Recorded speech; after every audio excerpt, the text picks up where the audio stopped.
A Torre di Mosto il direttore di un supermercato è stato aggredito e rapinato dopo la chiusura mentre stava per salire in auto, rubato l'incasso della giornata, più di 4.000 euro. Il commento del primo cittadino Maurizio Mazzarotto dopo la rapina e l'aggressione a Torre di Mosto: si trovino i responsabili e intanto l'obiettivo è quello di aumentare la videosorveglianza. Nuove incursioni della banda del Tombino a Mestre in Viale San Marco. I negozianti chiedono maggiori controlli, specie nelle ore serali dopo la chiusura delle attività. La Lega ha presentato in Regione una risoluzione che chiede al governo di portare l'autonomia alla prima seduta utile del Consiglio dei Ministri. Cresce l'attenzione del Carroccio con gli alleati di governo. Almeno 100.000 famiglie venete sono in difficoltà con i conti del caro energia. Movimento 5 Stelle all'attacco a Venezia, da governo e regione pochi fondi per gestire l'emergenza. Nel 2022 a Venezia sono state elevate 2.300 multe per abbandono rifiuti, oltre 35.000 le ispezioni effettuate, 161 i verbali a persone non residenti nel territorio. 24 vittime veneziane dei campi di sterminio naziste sono state ricordate a Venezia con la posa di altrettante pietre d'inciampo, tra loro anche un bambino ucciso ad Auschwitz ad appena 2 mesi. Buonasera e ben ritrovati con l'edizione di Venezia dei nostri telegiornali. Queste le notizie principali del giorno, ma cominciamo subito con il nostro sondaggio di oggi, il risultato del quale come sempre verrà reso noto nel corso della nostra trasmissione di prima serata. Ring in onda a partire dalle 21:15. Ebbene, la domanda alla quale vi chiediamo di rispondere con una telefonata è la seguente: arresto Messina Denaro, il boss si è fatto catturare?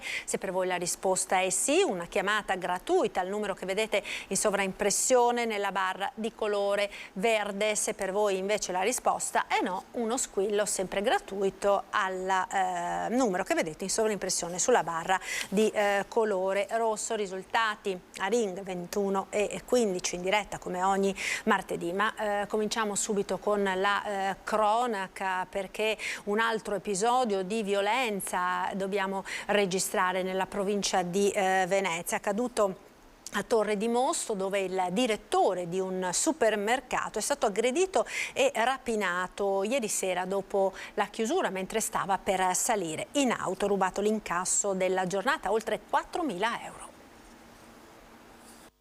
Stavo salendo in macchina e in quel momento ho sentito una sgommata di un'auto che mi si è piazzata proprio lì vicino. Sono scesi 2 individui più poi un altro in seguito, e uno mi ha dato un pugno qua nella fronte e poi mi hanno dato anche 2 sprangate con una barra di legno, non so cos'era. Mancavano pochi minuti alle 20 e il CRAI di Via Molino a Torre di Mosto aveva chiuso da poco e il direttore Andrea Panzarin, come ogni sera, appena dopo le sue colleghe, stava uscendo con in mano l'incasso della giornata quando è stato brutalmente aggredito dai rapinatori. Mi hanno detto solo fermo e poi ne si mane addosso, sì. Al vaglio degli investigatori ci sono le immagini di videosorveglianza del locale e delle altre attività vicine, e non è la prima volta che il supermercato subisce una rapina. Nel 2001 abbiamo subito un'altra rapina e questa volta sono entrati proprio da questa entrata e con le pistole in mano ci hanno intimato di dargli la cassa, no? E lì mi hanno dato le casse, quello che c'era, e se ne sono andati. È una cosa che colpisce il cuore, e l'azione infelice, un'azione che da noi non siamo abituati a ricevere. Ecco. Io sono qua da poco, quindi però ho sentito che è capitato un'altra volta. La paura c'è sempre, però speriamo non succeda più. I carabinieri sono intervenuti pochi minuti dopo la rapina e sono immediatamente stati attivati posti di blocco. Il direttore invece, dopo alcune ore di osservazione al pronto soccorso di Portogruaro per la forte contusione, è stato dimesso e oggi è tornato al supermercato, anche se i segni dell'aggressione sono ancora chiaramente visibili. Sono stati molto rapidi, però non mi aspettavo una cattiveria del genere. Il commento del primo cittadino di Torre di Mosto, Maurizio Massarotto, all'indomani della rapina al supermercato: un gesto che fa male, dice, speriamo siano rintracciati i responsabili. Intanto l'obiettivo è quello di implementare la videosorveglianza in paese. Abbiamo fatto la richiesta. Un gesto che fa male, commenta così il primo cittadino di Torre di Mosto che stamattina ha appreso della rapina ai danni del direttore del supermercato, malmenato ieri sera dai malintenzionati che gli hanno rubato l'incasso a fine giornata. Stamane si è messo in contatto con il presidente della cooperativa che gestisce il supermercato per manifestare la sua vicinanza. Incredulità e preoccupazione nelle sue parole. Si tratta di un evento che coinvolge una cittadina che conta poco meno di 5.000 abitanti. Preoccupato sicuramente per questo fatto, perché insomma dopo tutto sono dipendenti, ma sono anche cittadini e amici, li conosciamo, insomma, ecco, non è che non siamo in pensieri per loro. Speriamo insomma che le forze dell'ordine possano, attraverso le telecamere, anche insomma quelle nostre, ma anche degli esercizi vicini, possano capire e insomma andare a fondo, riuscire almeno a individuare questi personaggi, insomma questi malviventi. Intanto sul fatto indagano i carabinieri che hanno acquisito le immagini della videosorveglianza della zona, sistema di videosorveglianza che il sindaco stesso ha già chiesto possa essere implementato. Abbiamo fatto la richiesta di ulteriori telecamere nel territorio e abbiamo fatto anche un incontro la settimana scorsa con il prefetto, hanno accolto la nostra richiesta e per implementare un servizio di controllo di sicurezza videocamere e speriamo che ci vengano anche finanziate, insomma, ecco, per aumentare questa capacità di controllo, di protezione, insomma, ecco, del territorio. Nuove incursioni della banda del Tombino in Viale San Marco a Mestre. I negozianti chiedono maggiori controlli, specie nelle ore serali dopo la chiusura delle attività. Non si parla d'altro qui in Viale San Marco. Tra i negozianti la preoccupazione per il tema sicurezza è tangibile, anche alla luce delle ultime incursioni della banda del Tombino, che ha preso di mira diverse attività della zona, tra cui l'alimentari poco prima di via Zanotto, in cui i malintenzionati qualche notte fa hanno sfondato la vetrina con il tombino.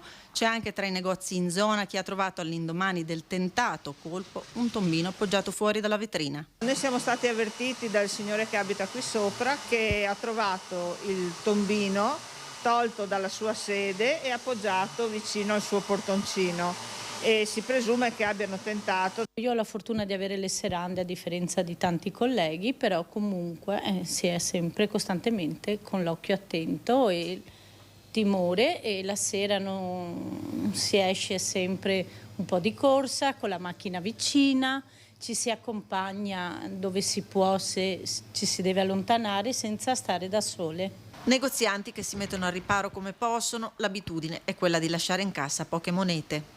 Soldi non ce ne sono mai qui dentro, non capisco come mai, sono ragazzi un po' così secondo me. La serie di spaccate e furti preoccupa i negozianti che chiedono maggiori controlli, specie dopo la chiusura serale dell'attività.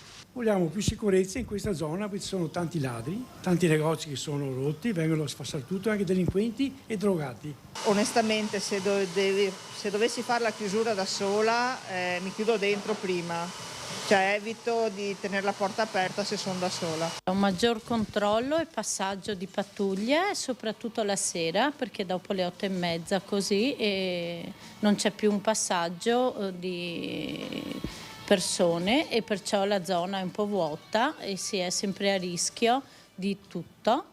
E poi ogni sera quando si chiude, come noi abbiamo il plateatico fuori con i vetri e cose, ogni giorno ci chiediamo chissà domani se troveremo qualche sorpresa. La politica ora, la Lega ha presentato in Regione una risoluzione che chiede al governo di portare l'autonomia alla prima seduta utile del Consiglio dei Ministri. E sul tema autonomia cresce la tensione tra il Carroccio e gli alleati di governo. Il governo si impegna ad inserire il disegno di legge quadro sull'autonomia differenziata all'ordine del giorno del primo Consiglio dei Ministri utile.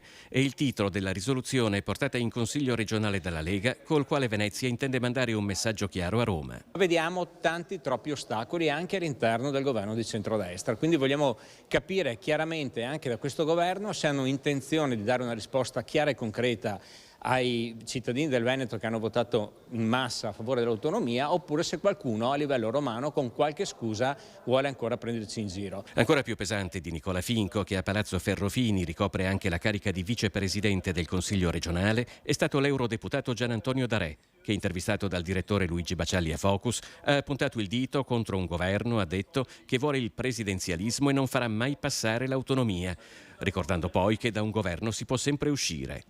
Alberto Villanova, capogruppo della lista Zaia Presidenti, ha rincarato la dose durante Ring, dopo i paletti sull'autonomia posti dal vice premier Antonio Tajani durante un incontro di Forza Italia a Salerno. Io non ci vedo grande differenza da quando eravamo al governo col Conte 1 e invece di Tajani interveniva Di Maio e diceva le stesse identiche cose. Caspita, o la Lezzi, il ministro del Sud o il ministro della Sanità Grillo. Intervenivano e dicevano le stesse Tajani cose. come Di Maio, non ha mica detto una cosa. Andiamo a prendere le dichiarazioni sono identiche.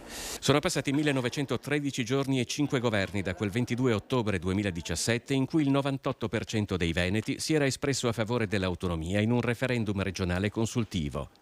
Dopo Gentiloni, i due esecutivi con maggioranze diverse a guida Giuseppe Conte e il governo delle larghe intese di Mario Draghi, l'elezione del governo Meloni a maggioranza di centrodestra era stata salutata in Veneto come risolutiva della questione autonomia. Penso che di anni ormai ne siano passati abbastanza, oggi non ci devono essere più scuse, ma le risposte da parte del governo devono essere velocissime e nessuno ci prende in giro con il presidenzialismo, perché per il presidenzialismo c'è bisogno di una modifica costituzionale. Sull'autonomia è già tutto fatto. Basta solamente la volontà politica. Almeno 100.000 famiglie venete sono in difficoltà con i conti del caro energia e la Regione ha destinato pochi fondi per gestire l'emergenza. In Consiglio regionale il Movimento 5 Stelle va all'attacco della maggioranza. Si parla di 100.000 famiglie in Veneto che stanno rateizzando le bollette di luce e gas. Si calcola che nel 2022 sono quadruplicate proprio queste bollette. Di fronte all'emergenza per il caro bollette e il caro carburante sono pochi o nessuno gli aiuti arrivati per i veneti da Regione e Governo. Nell'ultimo bilancio regionale la spesa per il sociale è stata aumentata di 140.000 euro, troppo poco secondo Erika Baldini del Movimento 5 Stelle per far fronte all'aumento dei costi di famiglie e imprese massacrate dall'inflazione. Noi dall'opposizione abbiamo fatto delle proposte serie e concrete che andavano con degli emendamenti alla proposta di bilancio regionale a realizzare degli obiettivi per i più fragili, i più deboli in questa situazione di crisi generalizzata. Mentre il governo Meloni ripristinava le accise sulla benzina e diceva addio al superbonus che in Veneto è valso più di 6 miliardi di euro di investimenti, la Regione confermava una politica fiscale che va a privilegiare, secondo Baldin, chi non ne avrebbe bisogno. Noi avevamo chiesto che questa Regione dopo più di 13 anni mettesse a disposizione un addizionale IRPEF ai redditi più alti, quindi dopo i 50.000 euro ad esempio, una fascia così ristretta della popolazione che avrebbe pagato poche centinaia di euro in più a beneficio di milioni di cittadini che invece avrebbero avuto diritto a dei servizi maggiori proprio dal punto di vista sociale e non solo, magari anche per far fronte al crescente incremento delle bollette energetiche. La delegazione dell'Associazione dei Democratici Italiani in Italia accolta in Regione a Palazzo Ferrofini la solidarietà del Consiglio regionale Veneto.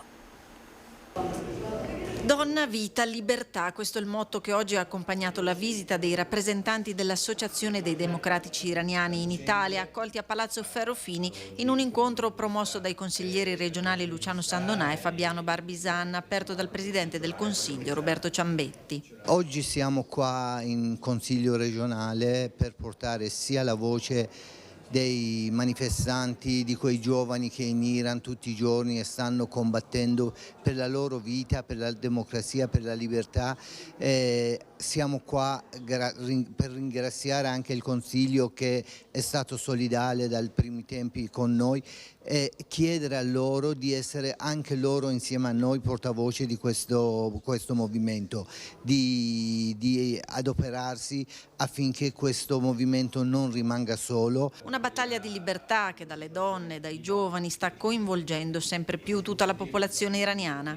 Oramai siamo a quarto mese della rivolta che è partito dalla morte della ragazza curda Mahsa Amini, che oramai e il suo nome è diventato un'icona per anche il movimento femminile internazionale. Da quel giorno ad oggi questa lotta che sta andando avanti incessantemente ha visto più di 20.000 prigionieri. Questi sono i numeri abbastanza precisi, cioè sono le persone identificate, non parliamo di quelli che sono scomparsi, che ancora non sa nessuno dove sono. L'appello ha trovato concordi le forze politiche venete, che saranno chiamate ad esprimersi su una mozione di appoggio alla rivoluzione iraniana presentata il 6 ottobre dal consigliere Fabiano Barbisan, il quale alla luce dell'incontro odierno ha preannunciato un'integrazione della sua mozione con una sintesi delle richieste avanzate dall'Associazione dei Democratici Iraniani in Italia. Nel 2022 a Venezia sono state elevate 2.300 multe per abbandono di rifiuti, oltre 35.000 le ispezioni effettuate e 161 i verbali a persone non residenti nel territorio del comune. Sentiamo. Abbandono dei rifiuti nel mirino dei controlli, che nel 2022 nel territorio comunale sono stati oltre 35.000 effettuati dagli ispettori ambientali di Veritas. Sono state elevate 2.291 contravvenzioni, 1.560 utenze domestiche e 731 utenze non domestiche come attività commerciali o pubblici esercizi. 161 delle sanzioni totali sono state comminate a utenti fuori comune. Il dato risulta in linea con le verifiche e le multe del 2021. 2.210 verifiche sono state effettuate attraverso le telecamere installate nel territorio e di conseguenza gli agenti della Polizia Municipale, che monitorano materialmente le immagini, hanno poi individuato e sanzionato alcune persone che avevano abbandonato rifiuti o materiali ingombranti. In particolare 314 multe sono state elevate a Venezia, 175 nelle isole, 778 nel territorio della Municipalità di Mestre, Centro e Carpenedo, 615 a Marghera e a seguire Chirignago, Zelarino e Favaro. Sanzioni che partono da 167 euro più gli eventuali costi di ripristino ambientale, pulizia, trasporto e smaltimento di quanto abbandonato. Il maltempo, ora neve in arrivo anche a quote collinari in Veneto, il maltempo imperversa con pioggia diffusa ormai da questa mattina e a Venezia c'è attesa per l'acqua alta prevista intorno ai 100 centimetri. La probabilità di pioggia secondo l'ARPAV nel complesso è medio-bassa per fenomeni da locali a temporaneamente sparsi e generalmente modesti. Il limite delle nevicate è sceso al fondovalle a cominciare dai 400-700 metri di quota, ma con possibile ulteriore abbassamento fino alle colline pedemontane. 10 centimetri di neve sono invece già scesi sulle cime delle Dolomiti e temperature in discesa in tutta la regione. Attenzione per lo sci fuori pista, il pericolo valanghe va da moderato 2 a marcato 3 su una scala di 5. E torniamo a Venezia, centro storico, perché 24 pietre d'inciampo sono state posate oggi. 24 vittime veneziane dei campi di sterminio naziste sono state ricordate questa mattina a Venezia con la posa di altrettante pietre d'inciampo di fronte all'ingresso delle loro abitazioni. Tra loro anche un bambino ucciso ad Auschwitz ad appena 2 mesi.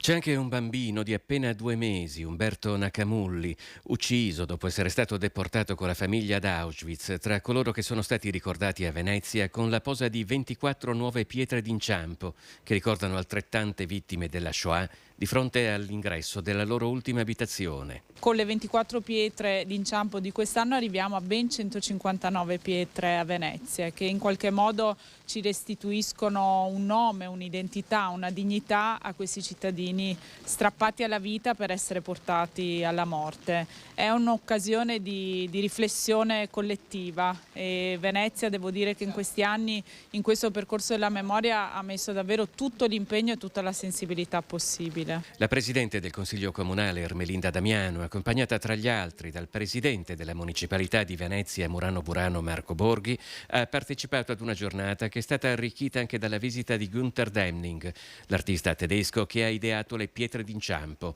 di cui Venezia è dopo Roma la città col maggior numero di pose. Noi come istituzioni, insieme alla comunità ebraica, tutte le istituzioni che in questi anni ci hanno seguito nel percorso, abbiamo voluto dare davvero il massimo per mantenere viva una memoria che non ci riporta solo al passato, è una memoria che tutti noi dobbiamo allenare quotidianamente. Vogliamo lasciare a questa città, ma soprattutto ai giovani, un momento, un'occasione di grande riflessione e soprattutto in un momento storico. Il terzo polo. È tutto dunque per questa edizione, vi ringrazio per essere stati con noi, vi lascio come sempre alle previsioni del tempo con il nostro meteo. Arrivederci.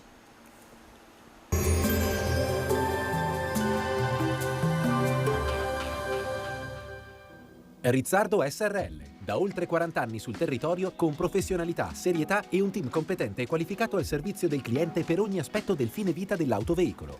Bentrovati al meteo. Breve tregua dal maltempo in questo mercoledì 18 gennaio, migliora temporaneamente la situazione. Vediamo insieme il dettaglio. Sul Veneto la grafica mostra un cielo piuttosto nuvoloso, sarà decisamente più asciutto con nebbie la mattina in pianura e contratti di sereno più significativi al pomeriggio. Maggiori addensamenti in montagna dove potranno verificarsi ancora delle nevicate oltre i 600 metri. Temperature in diminuzione, minime tra -1 e 3 gradi, massime invece tra i 3 e i 6 gradi all'incirca. Spostiamoci ora sul Friuli Venezia Giulia. Anche qui il cielo risulterà coperto. Al mattino possibili precipitazioni deboli in pianura e sulle zone orientali. Soffierà libeccio moderato sulla costa fino al primo pomeriggio. Temperature minime tra 0 e 5 gradi, massime sui 6-9 gradi all'incirca. Infine diamo uno sguardo al Trentino Alto Adige, dove prevarrà il sole con ampie schiarite ovunque. Temperature minime ancora sotto zero ovunque, massime intorno ai 4 gradi. Dal meteo per ora è tutto, arrivederci al prossimo aggiornamento.